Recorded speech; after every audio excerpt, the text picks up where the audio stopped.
In 1961, NASA test pilot Neil Armstrong is flying the X-15 rocket-powered spaceplane when it unexpectedly bounces off the atmosphere. When Armstrong attempts his initial descent, although he manages to land the plane in the Mojave Desert, his colleagues express concern that his recent record of mishaps is due to distraction. Desperate to save her, Neil keeps a detailed log of her symptoms and researches possible treatments, but she dies soon afterward. Prior to the mission, C and Charles Bassett are killed in a T-38 crash, deepening Armstrong's grief at the string of recent losses. Armstrong and Scott successfully launch on Gemini 8 and dock with the Agena target vehicle, but soon afterward, a malfunction causes the spacecraft to roll at an increasingly dangerous rate.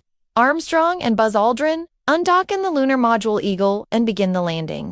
The landing site terrain turns out to be much rougher than expected, forcing Armstrong to take manual control of the spacecraft. He lands Eagle successfully at an alternative site with less than 30 seconds of fuel remaining. After setting foot on the moon, Armstrong utters his famous line, "That's one small step for man, one giant leap for mankind." Later, he drops Karen's bracelet into Little West Crater. With their mission complete, the astronauts return home and are placed in quarantine, where they watch footage of John F. Kennedy's 1962 speech, "We choose to go to the moon," on television, and Neil and Janet share a moment of tenderness. After nearly blacking out, Armstrong activates the RCS thrusters and safely aborts the mission. He initially faces criticism, but NASA determines the crew is not at fault and the mission is rated a success.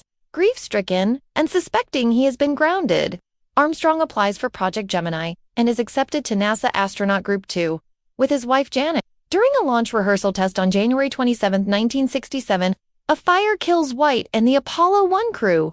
Armstrong learns the news while representing NASA at the White House. The next year, after Armstrong ejects from the Lunar Landing Research Vehicle in an accident that could have killed him, Slayton informs Armstrong that he has been selected to command Apollo 11, which will likely attempt the first lunar landing. As the mission nears, Armstrong becomes increasingly preoccupied and emotionally distant from his family.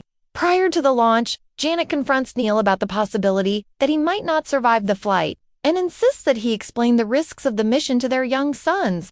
After telling them about the risks he faces, Armstrong says goodbye to his family and their son, Rick. Neil moves to Houston alongside other astronaut families. He befriends Elliot C., another civilian test pilot, and Ed White. As Armstrong begins training, Deke Slayton impresses upon the new astronauts the importance of the Gemini program. As the Soviet Union had reached every milestone in the space race ahead of the United States, Neil and Janet have a second son, Mark. His 2-year-old daughter, Karen, is undergoing treatment for a brain tumor. In 1965, after the Soviets complete the first extravehicular activity, Armstrong is informed that he will command Gemini 8, with David Scott as the pilot. Later, White reveals that he has been selected for the Apollo 1 mission, along with Gus Grissom and Roger Chaffee. 3 days after launch, Apollo 11 enters lunar orbit. Thanks for watching. Follow for more.